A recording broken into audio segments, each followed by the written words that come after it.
My beautiful potted roses are still blooming so nicely.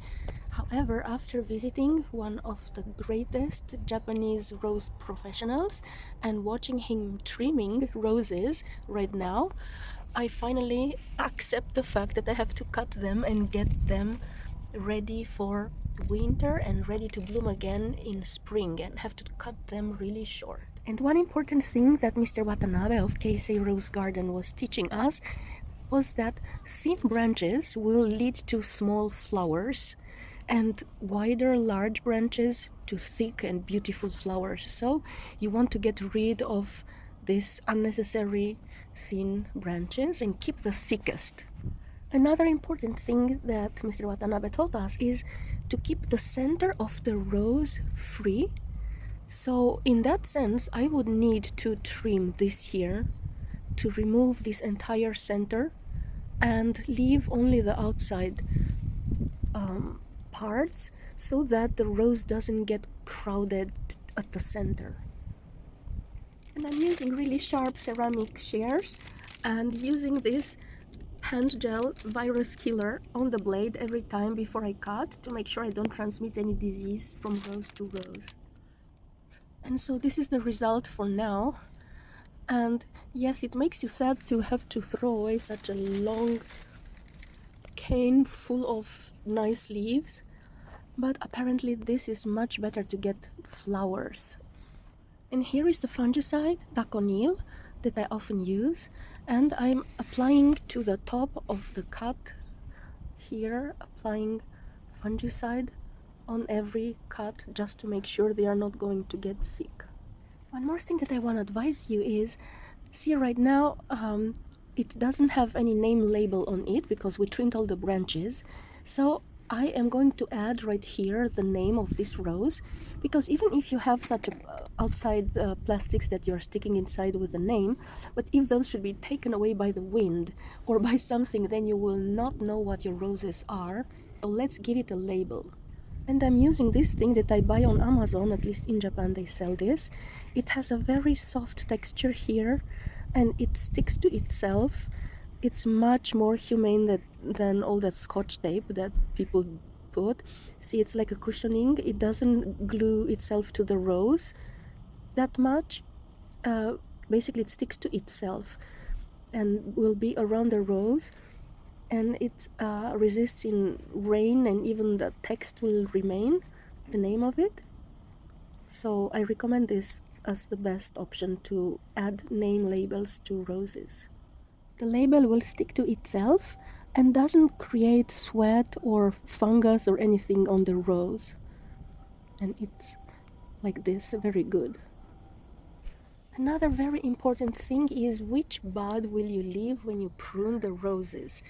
And that determines the direction where the rose will grow. So for example, in this case, if I would leave this bud here, it will grow like this and it will hit the next branch. So in order to avoid that, we would let this bud be and cut just above this one, and then it will grow to the outside. So you have to keep the space and make them grow kind of like in opposite directions so that they don't get crowded and sick and transmit disease to each other and fungus and everything. And so I'm cutting here, even though I would have wanted to have this shorter, but I'm favorizing this bud here. And now you can see that all of them have sprouted. All the roses that we chopped so badly are sprouting in many places, all of them, and look very healthy and very happy to bloom soon. However, this one that I did not cut because it has these flowers, this one does not have any new growth. So it was stuck all the winter with these flowers without being able to open them. And I was waiting for them to open, so I didn't cut it. And now all the tips have these flowers that will probably not actually open. And the stems here do not have any fresh new growth. That's why you definitely should cut such buds when they appear in winter, because they will not have the power to bloom anyway. So you need to trim, really trim the potted roses, so that in spring, when the spring comes, they are, you know, like this, new growth, and everybody happy to bloom from now on, instead of being stuck with this old bloom for a very long time, like maybe 2 months, without being able to open them. Another important thing when doing the pruning is to eliminate shoots from the graft. See, the graft happens at this level here.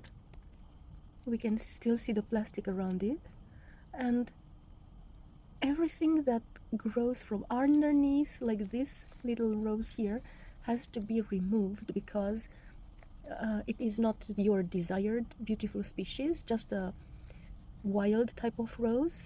And also, you are not supposed to cut this here, because if you cut it, it's just going to regrow.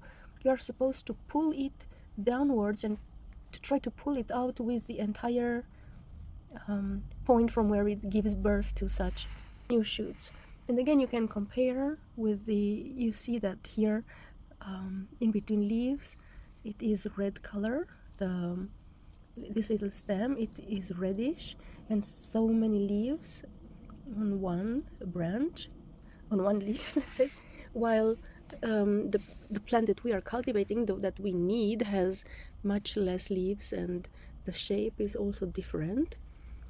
So this has just five leaves, while here there are so many. So sadly, this must go. I have to pull it out. So here it is, removed this wild shoot from the graft rose,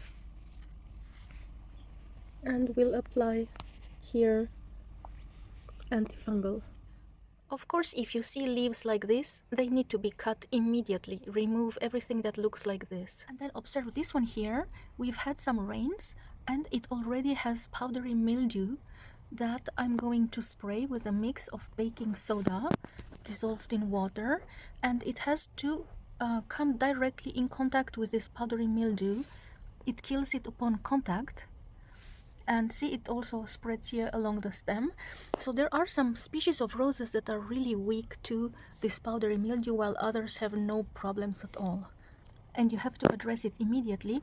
Actually, I think I'm going to even cut and remove these leaves completely, because it has some new growth here at the top, so it should survive on this one. You can see this fungus, how it spreads here, and it mostly goes underneath the leaves, so you actually would need to lift the pot and spray the leaves underneath, or just cut them away like I did now. And one important thing is that you need to apply this fungicide before it rains, because that's the time when the fungus starts to spread. And after the rain, if it doesn't get dry, if the leaves don't dry out in 6 hours, it's a time when this mildew spreads, and that's when you have to apply the fungicide to kill it. It can cause really big damage if you let it on. I cut as much as I saw, and will even spray. Now you have to spray from all directions, from underneath, to get under the leaves. And this is just, this rose is prone to that.